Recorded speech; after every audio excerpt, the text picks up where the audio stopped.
to look at heroes like Bloodseeker, for example. Mm-hmm. Let me tell you, I played a pub game with Owen recently, OD Pixel, for anybody that doesn't know. He is the worst Bloodseeker I've ever seen in my entire life. You know why? All he does is rupture Axe. Do you understand what Axe does? He wants to be We all ran it. We've got something to lose. Bounty Rune's gonna spawn, and we are gonna have OG trying to fight Blizzy away from this Bounty Rune. Blizzy will be able to outclick Ana. And the Shadow Poisons are really racking up. They've got 4 stacks and a Battle Hunger now on Ana. Ana might actually die here. He has to juke that last Shadow Poison. It's so much damage if you can get it to 5, and he gets it to 5, and Zayak is able to pick up the first blood. Ooh. Just like chucks at you, and yeah, you don't really care that much because you have your own heal ability. But I think Bloodseeker, like, maybe it's just my feelings on it as an offlaner, but I feel like Bloodseeker always wants to be able to run at the off, you know? And he's kind of upset when he doesn't. Nice kill there. Zayak is able. So far, so good. Oh. Mid lane matchup. Magical has to turn around. Thompson underneath the tower, taking a lot of damage. The Fairy Fire will keep him alive. And he sprays loser. The disrespect. He's going to go back into the tower because, of course, like that bad of a storm matchup, too. Yeah. Yeah, you have high armor, you push in the lane naturally, it feels good. You have Static Remnant against a melee hero. Yes. Getting solo like that. Gonna be able to catch him and slide around, but he will end up dying. Zayak is just... Yeah. 4-1 already. Navi off to a very hot start, as they did come out of what I would say is a pretty tough region. We are going to watch OG pick up their second kill of the game. They're going to really give that one to Seb. But it's just a fight. Bloodseeker mostly thrives, not just at him being able to farm, but like the enemy being at a disadvantage, you know? I would agree, but I think that it sort of works both ways. Because let me say, there's no other safe laner that you'd really want to play in this position. Were they not able to get the dive, but a top lane, Blizzy almost dead here. No-Tail beating him down with the 2 levels of the Astral Spirit, and he's going to try and fight the Shadow Demon as well. Will obviously die, but gets a lot of damage out that maybe Ana might just be able to secure both Bounty Runes, or is Zayak just going to give up his life to be able to grab one of them at least? Nah, he's got a streak, dude. This man's not dying for it. He's going to turn, start getting some Shadow... This is very bold of him. Ana, dude, he's actually going to try and go for it. He's got a slide up in just 1 second. He's going to pull the strike, but no, he can't get there in time, and that is a dominate streak. It's like low risk, low reward. Like, there was no upside there. Yes. Unless he got stacked, high risk, low reward. He needed to get stacked all 5 times, get hit like 7 times on top of that, and hope that Ana doesn't fight back. Yeah. Ana was willing to let him go too, because he was like, oh, you're just going to pop your shrine, and then he got too far away from the shrine, and Zayak is now going to die in mid lane as well, as he's going to be chased down by the Thompson Ghost. OG supports. Unless it feels like it should be okay, but because the jungle creeps like progressively have been giving less and less XP over the meta, yeah, you actually end up getting behind like 2 levels by somebody that can just purely lane. And I'm sure that feels even worse if somebody's sapping your experience mid lane. They will be able to get the dive on his Zayak, but Storm Spirit just picks up his level 6, but he's completely out of mana. And old Jerry's might just be able to run him down. He's really hoping for another lucky shot. Rocket does manage to get him the pull back, but the slow is just enough. Jerix gets the final swing on Magical to claim. Would hit 6 around the same time off the neutrals. Yeah. But now, for whatever reason, I can't tell you like the exact math behind it, but you definitely get it like a lot later. That is a dead Bloodseeker. Now they're gonna just dive mid lane again. Shadow Demon keeps on trying to prevent Thompson from taking this mid lane tower, but every single time creeps and lets Thompson just chip away at the tier 1, and finally this is going to be the last round. They will be able to take it, but not before. We're going to have a fight as they do manage to get the rupture out onto Jerix. He's going to have to stop that roll and turn and fight as best as possible. He knows he's dead, but the really good stomp coming out from No-Tail. Enough damage, and the Storm actually dies. Crystallize sees a bunch of low heroes, but now that Thompson is here, he can't actually go for the kill on No-Tail, and he's going to slow down by the Flux. Their own mid tower, any sort of aggressive maneuver that they make into OG's jungle, it takes so much. Yeah. You have to smoke past to get through that lane. The only other way that you can do it is to go in through this off lane, which is why people prioritize the off lane tower so much. because it's the only other way into the jungle without getting spotted. Shadow Demon Disruption is going to be able to buy some time here for Blizzy. Is he going to turn and try and fight No Tail? They do manage to get a really good Fatal Bonds with some poison, but here comes Jairus rolling on in. There's going to be heal from the Warlock, but that close to the wall, looks like he's just going to be controlled up pretty well. This sleight of fist, he's hitting everybody. Now to jump back in. Jairus able to knock around the supports and let Anna do all the heavy lifting here in damage. Gets the double kill while Seb on the Bloodseeker. And now the last tier 1 tower that's left, just go for it. At the very least, I think you should defend that area to the death if you're OG. As they're going to get into this mini fight. He's going to try and finish off the Shadow Demon for them. Does manage to get the chains with the Warlock. He drops the Golem, though, onto the 3 of them with the Fatal Bonds out. But Blizzy, he just can't get a hold of anybody, and they're slowly but surely pecking away at this Warlock and tries to hide in the trees. But Jerry's quick to swashbuckle him down. Now the Storm Sphere trying to grab somebody here, but he just can't get a hold on anybody. Blizzy gonna have to call and rage, but he knows there's nothing he can do. He will. So this is going to be a game where Navi are just going to have to hold on by the skin of your teeth, just slowly concede tier 2 towers in exchange for getting more farm. Try not to bleed away too many kills. You lose this Shadow Demon, not that big of a deal. He's going to get bounced back.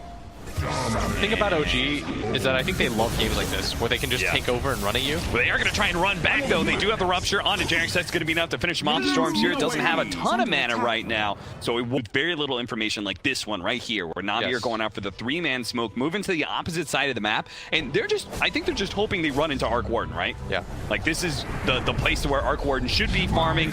Blind, it usually means that a pro team's like, they're sort of wringing their hands. Oh, the long jump in for the Storm Sphere is going to be able to grab Zeb here. An aggressive move from Navi, but the other Titan is able to throw on his ult. Zeb keeping himself alive bit by bit. He has many Shadow Poison stacks on him. The disruption is going to go down, but now the Anna Ember Spirit is here. He's able to do a ton of damage out to the Shadow Demon. Not able to finish off the Storm Spirit, though. Crystallize doesn't see anybody low enough to really be able to capitalize on that. He had the roughs. I absolutely mean just nothing a gut by feeling.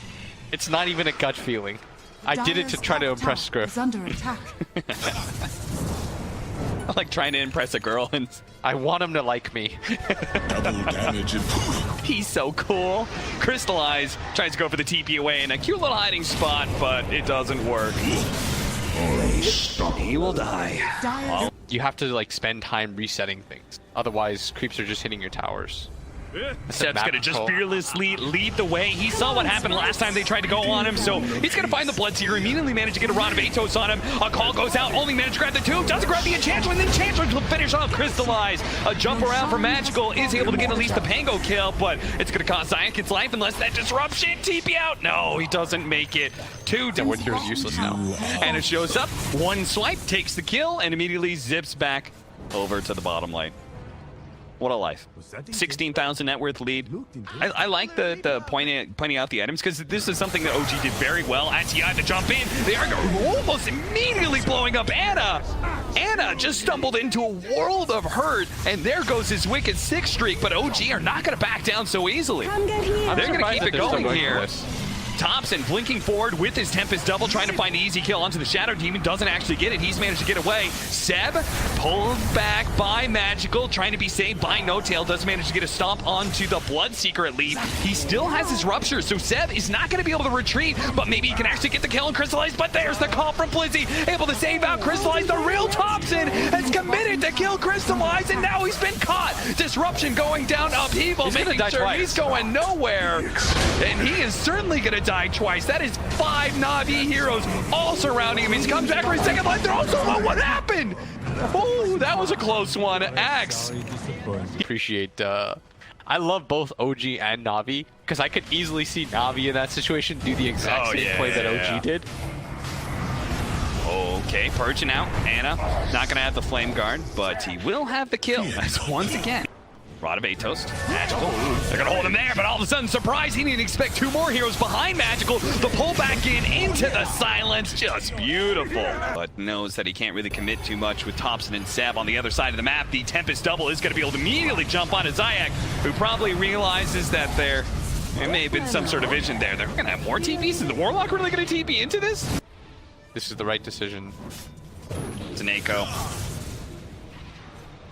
Like, is he just aggressively pushing on lanes, or maybe he's baiting as Blizzy, as well as Magical are both going to be joining him here. They do manage to kill that Warlock to pull back on Anna. Blizzy actually fighting with Seb, though. They don't have a disable to be able to stop him. Blizzy will manage to get away. Same. And this is why OG is trying to read that, and they drew the line and saying, like, cut them off at top as well. Yeah. Get there before they get there. Okay. And Jarek's and Thompson's Tempest double immediately show up, and that's such a hard thing, because even if his Tempest double dies here, the job has already been done. He's already pushed in that lane. They are going to be able to get the Rupture onto Jarek's, who uses himself to buy himself a little bit more time, cancels the Rolling Thunder, has a swashbuckle up, but he's just going to play on that high ground for now. Now, especially that Anna is here to be able to protect him, especially with that Arcane Root. Oh, they got the kill. Jarek's does eventually die there as the Shadow Poison. And he's almost got Blink Dagger. That is a very dangerous item for OG. A Shadow Demon with Blink Dagger, the smoke. Magical's going to be able to get some information with that. The Tempest double jumping forward. Crystallize is going to be disrupted. Save for the Rod of Atos, but they do manage to get another one on the ropes, but what a jump in from Blizzy! The lockdown of both Seb as well as Anna gets that kill. No tail. Really tries to go for the stop, and look at that goal. It just rolled in for Navi. Thompson just jumping in with his Tempest double, trying to go for the fast kill onto Sineko. Sineko unable to protect himself, and Crystallize actually being forced to use his BKB here as the real Thompson jumping forward, but the disruption managed to get it on the real one. Can the rest of his team turn for it? Blizzy makes the jump in, managed to get the call, the Gold Scepter protecting him, but still managed to get the kill onto Thompson, a massive one at that, well worth the cost of a Warlock so far. And look at Blizzy juking around Jarek's role. He's actually very much against the X. He thinks it's a trap.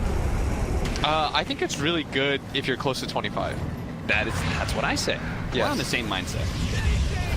But I don't see, the problem is I guess he could use one defensive item. Butterfly this early on, and this is early, trust me, for most Agi heroes. Yes. But the reason you have to do it is because of the Enchantress matchup. Right. And purely for that, I believe. That makes sense. Because most heroes feel like they don't, like this early of Butterfly, you don't have the stats to back up, like evasion, right? Call missed. Jarek's now just gonna kite Blizzy on the other side of the river. Magical ends up dying though. That is a rough one. They actually just have to get out now. And a BKB forced out from Crystallize as well. That's gonna get pretty low now. What is that, 7-6? Yeah, he's down to a 7-second BKB. Turns around, goes for the silence. Sineko's warning him. Don't think about diving. I've got that chaotic offering. They're still going to go for it, though. Crystallize is so low, and that is enough. Without the BKB, he can't protect himself against all that magic damage. Sineko turns around, drops the golem. They're now going to buy back on Magical. Trying to go for that fast kill onto Anna. Unable to protect him with that magnetic field. Thompson tried to save his carry, but not the case here. And a disruption coming out from Zayak as he loads up the poison. Jarek's does manage to get a Lotus Orb out. The Shadow Demon is dead. He committed heavily to be able to try and kill the forward position of OG. Now it's just left to Magical to try and clear. Went for that one aggressive. Blizzy? No. What were you doing here, buddy? They keep trying to get aggressive. Yeah. In that regard, it's just they got off to such a bad laning start where Thompson getting the solo kill and all that. Fast jump in from Anna with that Aghanim Scepter. Zayak looking for something, trying to get out the Purge, but may just die before he gets anything cast out. It's a well-timed Rod of Atos into the stomp, prevents him from casting a single spell. Blizzy spotted it. He actually runs into the sentries. A long jump in from Magical, but it really doesn't do that much damage as Thompson is still going to be okay. No, he's not. He tried to go for the TP out, doesn't actually make it. A long jump over, actually catches no tail as well. Great awareness from Magical. Another zip out with a TP away to the fountain is gonna allow him to get away, but Crystallize won't be as lucky. It looks like he gets hexed up as his BKB Another base. just to get some trying to get some vision down. Unspotted Zayak actually managed to get the disruption. Recast the blink in from Thompson's Tempest double, so he gets the illusions to try and deal with the Tempest double and kill it for very little commitment. Still, it's so tanky. Try to push out that mid lane. They are going to be able to... Finally, the Tempest double dies. Heal up a little bit more for Magical. See if he can deal with this bottom lane push to Seb. Every single time, he just establishes himself as this super tanky hero that could be right there hitting the barracks, and they can't really commit to him. That's why the Storm Spirit is always going for that back line. Doesn't manage to find the real Thompson. He's going to be forced to pop the cheese, but now Magical. Oh no, he's used a little bit too much. He does have a bunch of stick charges though. One last jump gets him close to the fountain, but not close enough. And sees a weakness, and he's going to try and jump towards him, finish him off. The Storm Spirit, he's low and he dies. The Golem doesn't get there in time to be able to bail him out. That's 2 minutes on the clock. Snako, he's going to die here as well. Doesn't even have his level 20, so no extra Golem for him on death. And Navi, with only 2 members alive, Crystallize and Zyke, it's going to be a very, very hard hold for them. Fortunately, OG are quite slow at being able to hit buildings. But I have to imagine 90 seconds might just be a bit too much unless the Shatter Team can manage to get a kill off of this one. Seb, he gets quite low, but there's the Lotus Orb to be able to remove some of the Shadow Poison stacks. Yule's after Yule's, but it's not enough. Another 2-minute timer. This time it's the Shatter Demon. Look at these. Alright. Alright, Blizzy. I mean, what is he gonna do, man?